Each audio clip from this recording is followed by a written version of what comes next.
Hi friends, அஸ்ஸலாமு அலைக்கும். இன்றைக்கி நம்ம எஸ்கே கிச்சனில் இஃப்தார் ஸ்பெஷல் ஜூஸ் ரெடி பண்ணியிருக்கேன்.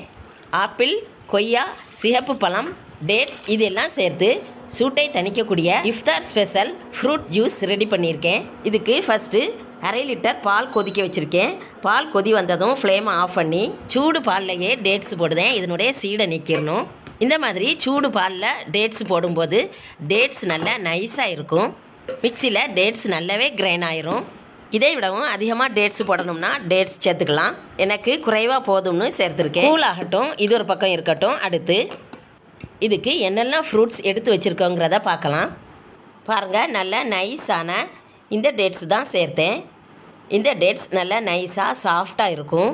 சாப்பிட்றதுக்கும் நல்ல டேஸ்டாகட்டும். நல்ல ஜூஸியான டேட்ஸாக இருக்குது. இதனுடைய சீடை நீக்கி தான் நான் பாலில் சேர்த்துருக்கேன். அடுத்து நான் இந்த 3 ஃப்ரூட்ஸும் தான் சேர்க்க போகிறேன்.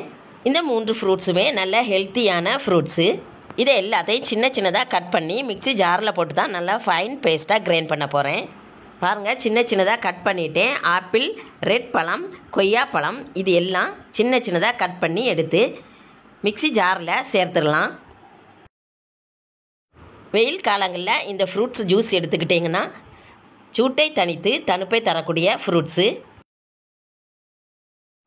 பாலில் ஊற வச்ச டேட்ஸ் எடுத்து இந்த ஃப்ரூட்ஸு கூட சேர்த்து கொஞ்சமாக பாலும் ஊற்றி நல்லா ஃபைன் பேஸ்ட்டாக அரைச்சி எடுக்கணும். ஃபாஸ்டிங் நேரங்களில் இந்த மாதிரி ஃப்ரூட் ஜூஸ் குடிச்சிங்கன்னா அதிக ஹெல்த்தியையும் எனர்ஜியையும் தரும். பாலும் சேர்த்து நல்லா மிக்ஸ் பண்ணி எடுத்துடலாம்.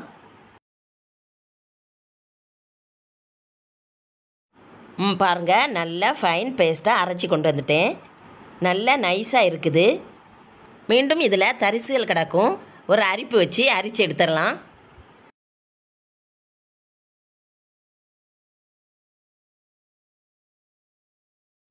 நல்லா திக்காக இருக்கனால அரிப்பில் இருந்து இறங்காது. இந்த மாதிரி ஒரு ஸ்பூனை வச்சு கலந்து விட்டுக்கலாம். இதிலேயே தரிசுகள் இருந்தால் வந்துடும். இந்த மாதிரி ஜூஸ் ரெடி பண்ணி சின்ன பிள்ளைங்கள்லேருந்து பெரியவங்க வரைக்கும் கொடுக்கலாம். அதிக எனர்ஜியையும் ஹெல்த்தியையும் தரும். அதிகமாக திக்காக இருந்துன்னா கொஞ்சமாக தண்ணீர் சேர்த்துக்கலாம். நான் 1/4 கப் தண்ணீர் சேர்க்குதேன். திக்னஸ் எப்படி இருக்குன்னு ஒரு முறை நல்லா மிக்ஸ் பண்ணி கொடுக்குதேன். இது வரைக்கும் இந்த ஜூஸில் சீனி சேர்க்கையில் போதும். திக்னஸ் கரெக்டாக இருக்குது. இந்த டைமில் ரெட் சர்பத் ஊற்றலாம். இந்த சர்பத் இல்லைன்னா சீனியும் சேர்த்துக்கலாம்.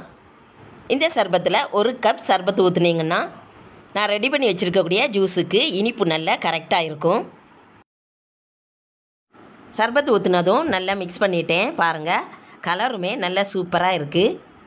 இதை 1/2 hour ஃப்ரிட்ஜில் வச்சு எடுத்து மீண்டும் மிக்ஸி ஜாரில் வச்சு ஒரு அடி அடித்து எடுத்துக்கலாம். இப்படி செய்தீங்கன்னா ஜூஸ் நல்லா நைஸாக இருக்கும். குடிக்கிறதுக்கே எதமாக இருக்கும்.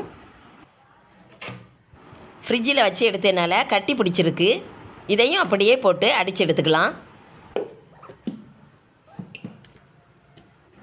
வாவ், ஜூஸ் ரெடி ஆகிட்டு பாருங்கள். நல்லா சூப்பராக, நல்லா நைஸாக, நல்லா கலர்ஃபுல்லாக ஃப்ரூட் ஜூஸ் நல்லாவே வந்திருக்கு.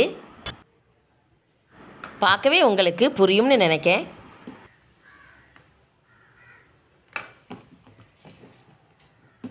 கூடவே கொஞ்சமாக ஐஸ் க்யூப்ஸ் சேர்த்துக்கலாம். நோன்பு திறக்கும் டைம் ரெடி ஆகிட்டு இந்த டைமில் கிளாஸில் ஊற்றி கார்னிஷ் பண்ணிடலாம். செகண்ட் இஃப்தார் ஜூஸ் ரெடி ஆகிட்டு நம்ம சேனலில் இந்த மாதிரி வெரைட்டி ஜூஸ் எல்லாம் போட்டிருக்கேன். செக் பண்ணி பார்த்துக்கிடுங்க. மீண்டும் அடுத்த வீடியோவில் சந்திக்கலாம். தேங்க்யூ. அஸ்ஸலாமு அலைக்கும்.